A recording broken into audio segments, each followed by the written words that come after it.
Hello and welcome to Victory is Yours channel. This is another video in the series of confused words. So let's begin.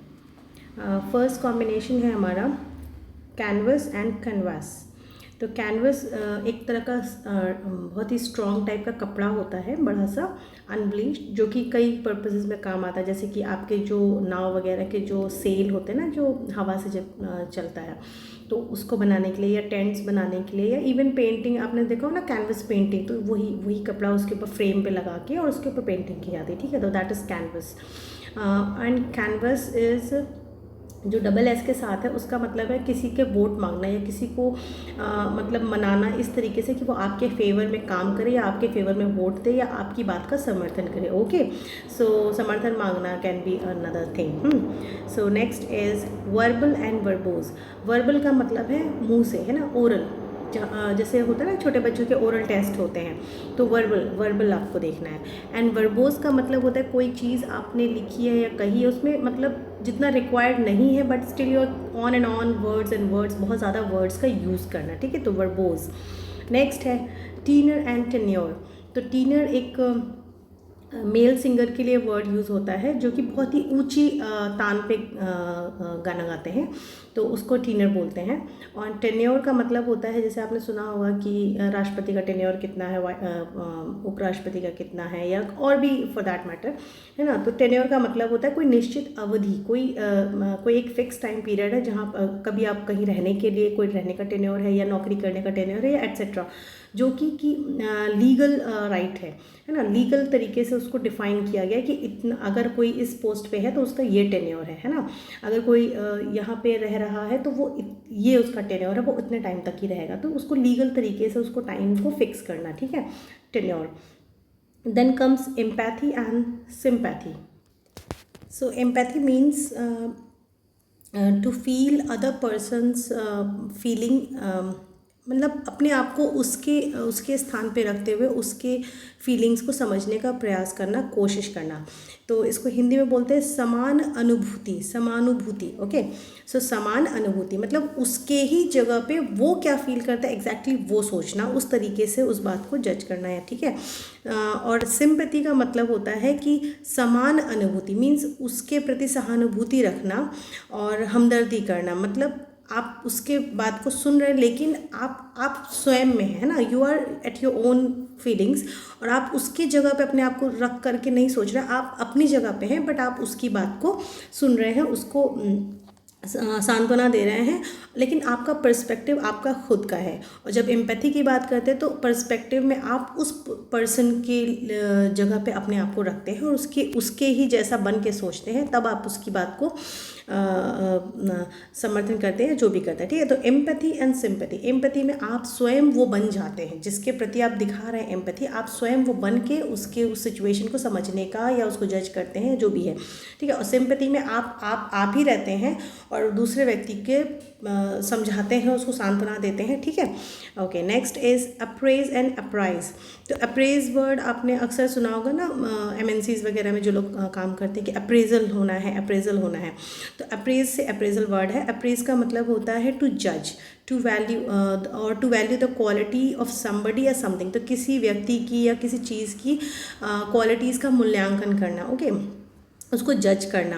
And apprise का मतलब होता है up to date देना या information देना या किसी को बताना। तो हिंदी में अगर मैं कहूँ तो अप्राइज का मतलब है सूचना देना, बताना, है ना। ये वर्ड थोड़ा फॉर्मल ज़्यादा है, डेली बोलचाल में कम यूज़ होता है, तो इसलिए मैंने यहाँ रखा, बिकॉज सिर्फ एक ए का फ़र्क है। तो समटाइम्स अगर अप्राइज वर्ड आपके सामने आता है और अगर आप इस वर्ड को नहीं जानते तो आपको लगेगा कि ये अप्रेज ही था और इसमें से ए मिसिंग है, ये टाइपिंग एरर है, but it may not be so, है ना। तो कॉन्टेक्स्ट देखना पड़ेगा कि अप्रेज होना चाहिए, अप्राइज होना चाहिए। ओके, सो अप्राइज के लिए मैं एक एग्जांपल बताऊँ, आपको ज़्यादा क्लियर हो जाएगा कि I thought to apprise Gopal about my leave tomorrow. तो मैंने सोचा कि मैं गोपाल को इन्फॉर्म कर दूँ कि मेरी कल छुट्टी है। ओके, सो अप्राइज का मतलब है इन्फॉर्मेशन देना। ओके, नेक्स्ट है एडवर्स एंड एवर्स। यहाँ पर भी देखिए सिर्फ एक डी का फ़र्क है। तो एडवर्स का मतलब है कि कोई सिचुएशन है या कोई व्यक्ति है या कोई चीज़ है, वो आपके खिलाफ है, विरुद्ध है ना,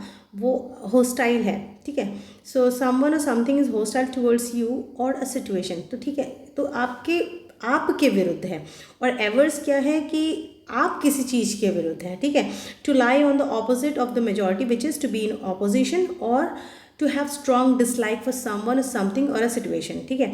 तो फर्स्ट एडवर्स का मतलब क्या है कि कोई चीज़, कोई व्यक्ति या कोई सिचुएशन है जो आपके खिलाफ है, ठीक है। और एवर्स का मतलब क्या है कि कोई व्यक्ति है, कोई चीज़ है या कोई सिचुएशन है जिसके खिलाफ आप हैं, ओके, अंडरस्टैंड।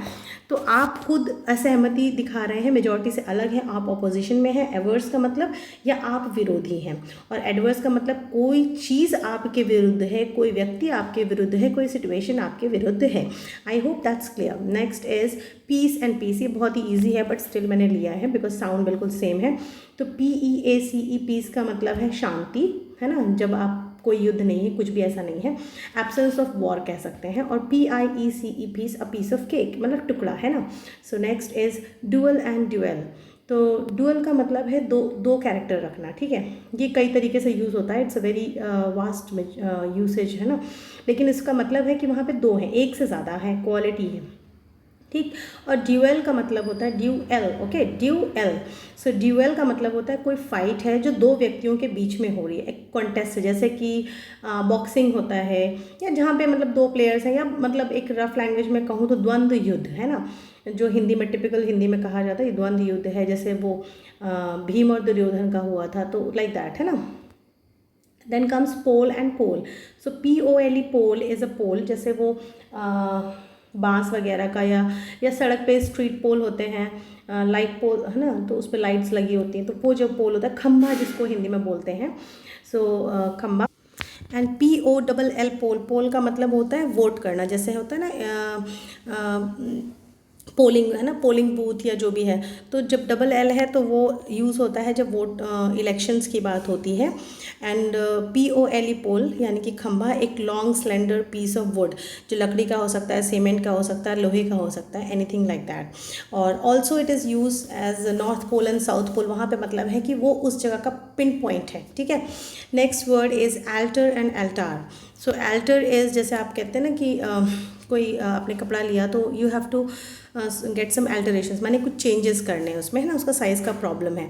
तो एल्टर का मतलब होता है चेंज। वो आप कहीं पर भी जहाँ आपको चेंज वर्ड यूज़ करना है, वहाँ पे आप एल्टर TER वाला यूज़ कर सकते हैं। और जो ALTAR है, एल्टार, वो होती है एक ऐसी जगह जहाँ पे मतलब कोई रिलीजियस सेरेमनी हो, कोई ऊंची सी जगह होती है।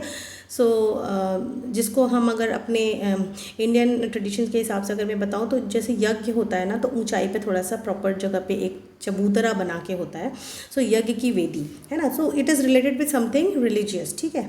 So with this I end this video, and I hope all the words are very much clear. देखिए यहाँ पे कन्फ्यूज़ वर्ड्स का मतलब सिर्फ कन्फ्यूज़ वर्ड्स ही नहीं, आपको जब मैं 10 पेयर्स अराउंड लेके आती हूँ तो मतलब दो वर्ड्स होते हैं, तो अराउंड 20 वर्ड्स आपको मिलते हैं, उसमें से कुछ आप जानते हैं, कुछ नहीं जानते, and then you also get to differentiate, you also get some examples. एंड मैं अपनी पूरी कोशिश करती हूँ, I try my best to give you best explanation so that you can understand, and you understand forever. सिर्फ ये नहीं कि आप आज अंडरस्टैंड करेंगे, but you understand forever. So thank you so much for watching the video. Please share and subscribe, and be victorious.